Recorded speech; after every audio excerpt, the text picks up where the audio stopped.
How did Sure. you feel about the possibility? Well, I didn't like that possibility at all. I mean, I don't like that.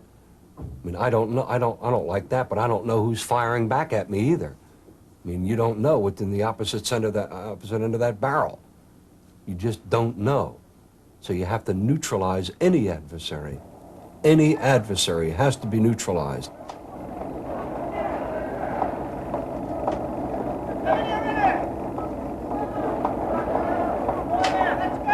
A group of people came out, there was a pause, then the last of us went out, and I myself, I was trying to go out the front along with everybody else, when a cop in the back window put his gun at my head and said, "Bring your ass out here."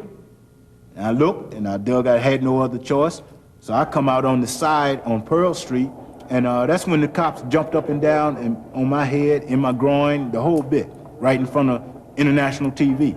Okay, these are the same cops that tried to say I come out of their arm.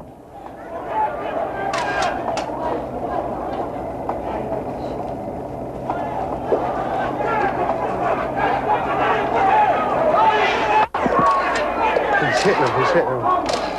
Hitting him on the head. Kicking him on the head. I have no idea, I just couldn't see. Sit up! Cops, you make a mistake doing that, sweetheart. Your ass, they are. As far as Delbert Africa and the frustrations of those police officers and having their leader come out there as defiant as he did after having slaughtered our own people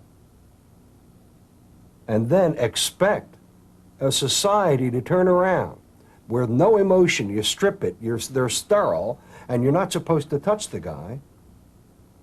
It's a wonder the man ever walked. How in God's name can anybody just say, well, treat him properly, forget it, emotions are free, don't do anything, pick up your dead, pick up all your wounded, walk away, everything's okay, he did his thing, but it's okay, you don't do your thing. Well, you can put a badge on all day long, but you still have a little blood pumping in you, you still have the emotion and the frustration of seeing your own people slaughtered, and then this thing comes out here like a milk-fed quarterback, and he wants to be a star? A star? I'd have buried him. I'd have buried him.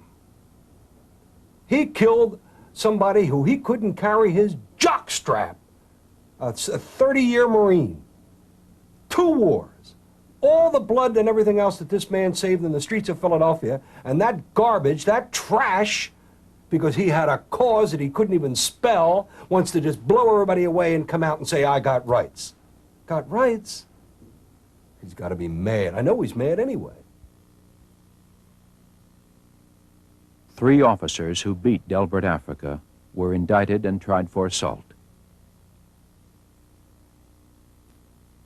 A Philadelphia judge found them innocent.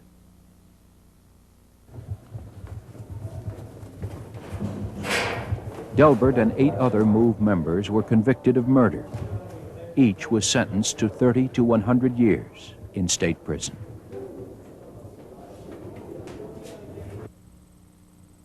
Over the next few years, MOVE disappeared. Long live John Africa! It was not until 3 years later that some fugitive MOVE members were discovered living in Rochester, New York. John Africa was one of them. He and the others had fled Philadelphia before the August 8th confrontation. Long live John Africa! Federal and local prosecutors in Philadelphia hoped they could put MOVE away forever. On the move! It's the MOVE organization! Long live They did John not Africa. succeed. MOVE sympathizers are celebrating the acquittal of their leader, Vincent Leapart, also known as John Africa. Leapart was asked how he felt when the verdict was read. Nothing. I was asleep. What are your plans in terms of staying in Philadelphia, in terms of trying to continue the MOVE cult? It's not a cult. It's an organization. Okay, what are your plans? After the trial, MOVE members not in prison took up residence in a black middle-class neighborhood a couple of miles from their Powelton Village shootout. All was quiet for the first couple of years. But in the summer of 1983, a second MOVE confrontation started to take shape. Our first confrontation with the MOVE people really came about with the children. First, the neighbors complained about children eating out of their garbage cans and about stray dogs, roaches, and smell. Trash, and the animals were back there, and in the summertime they had raw meat back there. And there were also stories of verbal and physical attacks. Mo Africa, he ran and punched me in the back of my head. The neighbors expected the city to act. Threatened to kill my 17-year-old son. they threatened me, said... What did they say they were going to do to you? They said they were going to kick my door in, rape my wife, and kill my children. This city did nothing to stop these people. All they got were promises. They told us what we wanted to hear, the city officials. We will take care of this problem. Don't worry about it. Let's don't get nothing going until Mayor Good gets elected.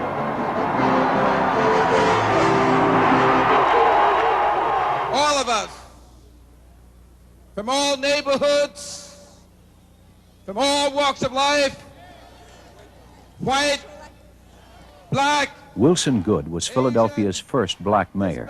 His election seemed to signal a departure from the past. Together can solve the problem facing our city. Black neighborhoods that had been politically written off had reason to be optimistic. MOVE had different ideas. A few weeks before Good's inauguration, they boarded up their house and mounted a bullhorn outside. It was Christmas Eve, 1983. And I went to bed, and about 1 o'clock I said, oh my gosh, I got a rowdy block, child, you know, I got a rowdy block. If you could hear voices, but then I opened the window, and the first thing I heard was MF Santa Claus. I said, what the? It was MF Santa Claus. Why did MOVE harass the neighbors on Osage Avenue? Why did MOVE harass the neighbors on Osage Avenue? First of all, we did not harass the neighbors on Osage Avenue. I met with them last night, some of them, about 20 of them, and they said that you harassed them. Well, beginning essentially in a major confrontation on Christmas Eve, 1983, by setting up a bullhorn and announcing MOVE's position to the neighborhood for hours on end, keeping the children awake, and also subjecting their children to profane language, which they objected to. Okay, now, you finished with that? Yes. Okay, first of all, what took place on December 24th, 1984 was... 1983. 1983 was a confrontation that MOVE had initiated against the city of Philadelphia.